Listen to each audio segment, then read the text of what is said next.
341 new cases of COVID-19 and one additional virus-related death recorded yesterday, taking the total of confirmed cases to 24,444 and the death toll to 436. UDC's offices and attractions adjust operations as the company's head office was today closed and will be closed tomorrow, while attractions will remain open with strict limitations. Still tonight, the 2-week ban on burials imposed by the government to slow the spike in positive COVID-19 cases draws numerous objections from funeral directors, fearing that they will run out of space to store bodies. At the same time, if there's no burials, then there'll be no earnings. A whole lot of bodies will go and be exploded because it's not everybody that will have the food, whole everything. And a taxi operator is in police custody after engaging a policeman in a physical altercation in Maypen, Clarendon this morning.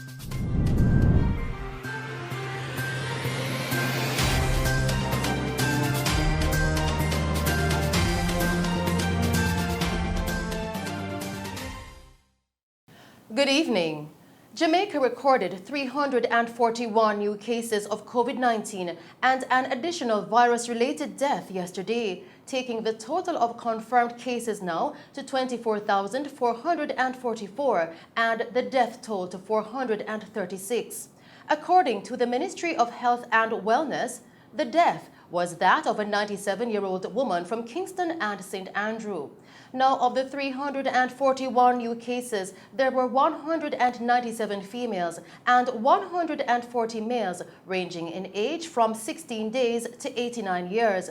The genders of 4 of the cases are still under investigation.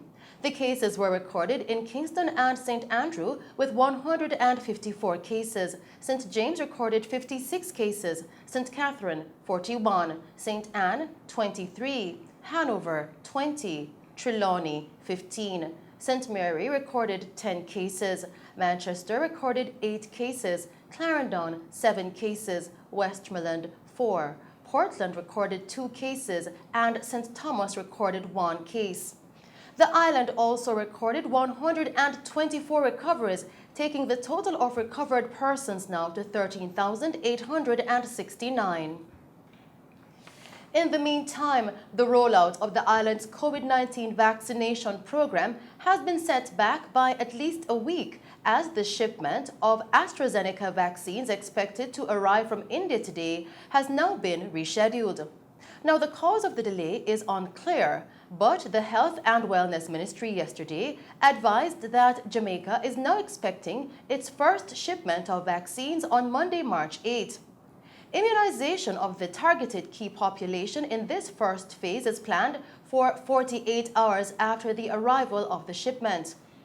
Another batch of 14,000 doses procured under the World Health Organization's WHO's COVID-19 Vaccines Global Access COVAX facility is still on track for March 11.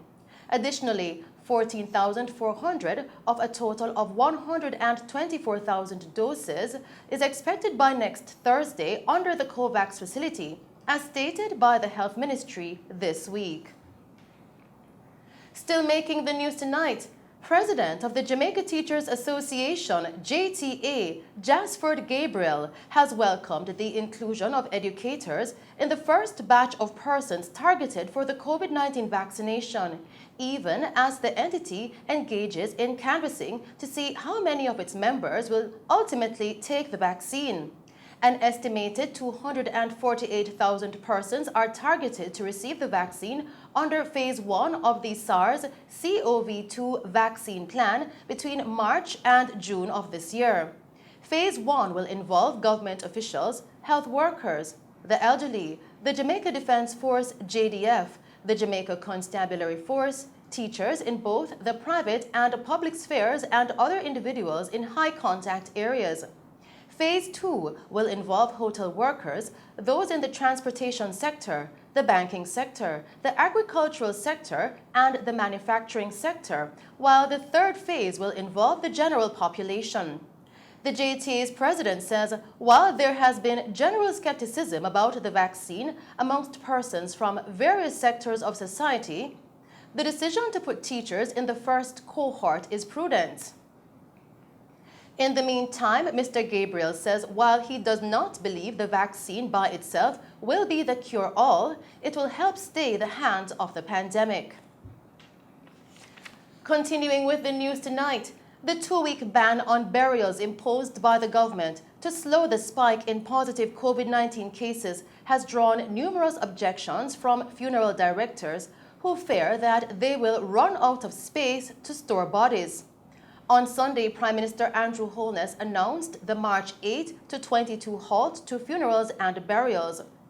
Our news team visited the Brathwaite Funeral Home Limited in the corporate area and spoke with the managing director, Leroy Brathwaite, who expressed concerns about not just storage, but also the increase in electricity bills due to longer storage times for the human remains. We're going to have a lot of body store up because, matter of fact, you have roughly 40 to 50 people dying a day. And the contractor going to get filled up, and the body going to spoil by that time. And by that time, the doctors have filled the postmortem time. That is time going to take a long time. So what we say the government could do is it should bury out and what they said, Monday to Friday, and keep up daily services. That's it. You'll get a pile up. We as the undertaker are going to be a loser because of the light bill. The government not going to make public service every light bill to us. And so, okay, it's COVID, so make we wait for them. Light bill going to go up, and then we going to have to pay it. You can't charge royalty by it. So the only thing the government have to do is close back the border there and try to rectify one side of the country here and get the country running back again, go there. Because if the body not going out, the bill cannot pay. So I need the government to look at going to it too. So there's going to be a whole lot of bodies that are going to be exploded. Because it's not everybody that going to have the food, well, everything.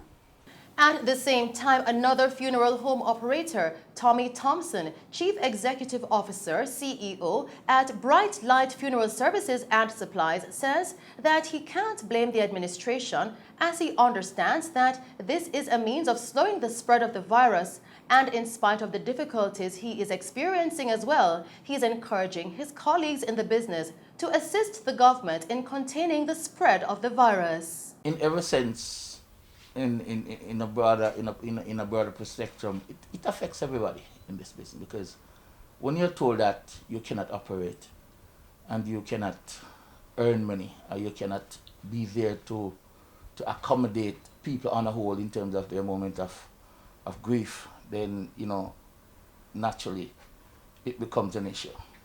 But based on the circumstances at hand, you all know that we are going through a pandemic. And as a funeral home, we also have to play our part. It's a team effort to try and solve the problems that are now, really ravishing our country. And whatever happens out there affects all of us, even if it has not come home to us directly, in terms of, being sick or in any way, at the end of the day, it affects us all. So we as funeral homes do have to play a major role in trying to see how best we can bring this thing under control. At the same time, if there's no burials, then there'll be no earnings. Nobody basically will want to come in and say, well, yes, you will always pick up a body or human remains, but then in terms of the uncertainty, in terms of when there's going to be a funeral, then of course most individuals may be reluctant to come to the table as to making preparations in terms of their loved ones. You understand? So in one way or the other, financially, it's going to affect, because at the end of the day, we still have storages to take care of. Electricity bills have to be paid, because you have to be storing the remains, and you have to be not just storing but taking care of the remains, because sometimes the condition of the remains puts you to the point that you have to continually do certain things to make sure that that remains stay in proper order for the day of burial whenever that moment comes. So, there's a lot of costings that are going to be heaped upon the funeral homes, generally speaking. Now, Mr. Thompson, when asked how families are coping with the ban, had this to say. There are a few issues on the table as it relates to, families, how they, how they object, how their negativity towards the whole idea of a funeral home or the whole funeral industry being shut down. Because as one of the things that really matters most is the emotional and the psychological effect that people are going through because of losing a loved one and then having to maybe put funerals off or not being able to receive their remains. As in the funeral industry, we call it human remains. It's like postmortems being delayed because, as you know, the fact that death certificates are not being issued, so automatically you're gonna have backlogs, and persons will be unable to do their funerals, because people sometimes persons have come down from overseas, and you have persons who have made their plans as it relates to having their funeral done that are so being cancelled. From my understanding, a person being buried brings about closure, and when you have it, existing over a period of time, it do poses a problem. You understand? Because I've seen that many times. Where clients walk in, and I said, listen, after the funeral you're going to be feeling much better. And they call me a couple of days after and say, Mr. Thompson, the stresses have now left me. Yes, you can't forget your loved one, of course. You can't forget the memories, but at that point in time you start to have closure. Mr. Thompson further disclosed that a meeting was held with funeral directors and Minister Desmond McKenzie earlier this week regarding the ban. I must say there was a meeting with the minister yesterday. There are quite a few persons in the industry. There was a meeting with the minister, and there has been quite a few proposals that are on the table which I can't disclose at this moment because, as you know, it's in a what you call a sensitive stage, and I'm not privileged to say what came out of the meeting. However, they are good. Things are looking good. Hopefully, Minister McKenzie has listened to us, and I'm almost certain he's going to take things to Parliament, and then we're going to move from there. But there are quite a few proposals on the table, and as it relates to us, we can only wait and see what is the outcome of that meeting. Then we can more or less be more relaxed. But right now we're a little bit on the edge, as to where the government is gonna take us at the end of the day. And hopefully it's in a positive way that our services will continue with maybe restrictions, because as you said, we as funeral homes, we have to do our part. It's a very difficult situation, I must say, because there will always be a backlog. But I think basically from my point of view, we may have to make some personal sacrifices, which I think coming out of that meeting, we definitely will have to make some personal sacrifices as to, in the best way possible, try to assist the government in terms of, minimizing the spread of this, pandemic right now in Jamaica. We will bring you more on this story in subsequent newscasts. Meanwhile, the pastor of a church in Windsor Heights, St. Anne's Bay, was charged with breaching the Disaster Risk Management Act after the police were called to a worship service. Charged is Christine McLean of the City of Refuge End Time Prophetic Ministries Church. Also charged are a senior member and the armor bearer of the church. Now, reports coming into our news center tonight are that a church service with more than 50 congregants was being held in breach of the coronavirus legislation. Most of the congregants were reportedly not wearing masks or observing social distancing protocols. Despite being told by the police to desist and disperse, our news team understands that the church members stood their ground in defiance for more than an hour. Deputy Superintendent Kevin Francis, who is in charge of operations for St. Anne, said the police engaged the leadership of the church in discussions and sought to address the congregation. He also invited personnel from the St. Anne Health Department to speak to the congregation on COVID-19 protocols. He added that there was no compliance. As a result, the pastor who was leading the congregation was asked by the police to accompany them to the police station. Still making Mello TV news tonight, the Urban Development Corporation, UDC, says it wishes to advise that their head office located at the Office Center building in downtown Kingston that was closed today will also be closed tomorrow, March 5.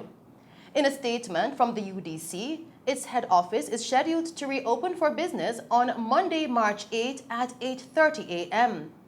The statement added that the commercial offices of the UDC and its subsidiaries, St. Anne Development Company, Runaway Bay Water Company, Ocho Rios Commercial Center, and Caymanas Development Company, have advised that they will be operating at a reduced capacity and with a limited in-office staff complement until March 22.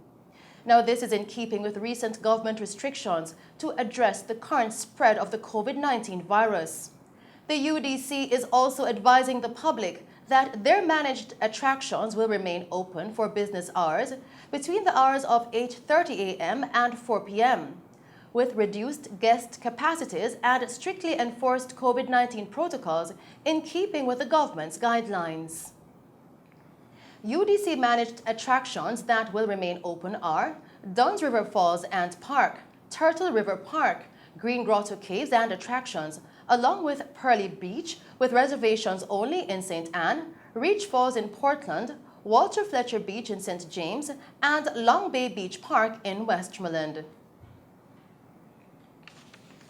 In light of recent revelations that a person with adverse conclusions regarding his relations with children was engaged by the Child Protection and Family Services Agency, Minister of Education, Youth and Information Favour Williams has instructed the CPFSA to make the necessary changes in its protocols to protect our children.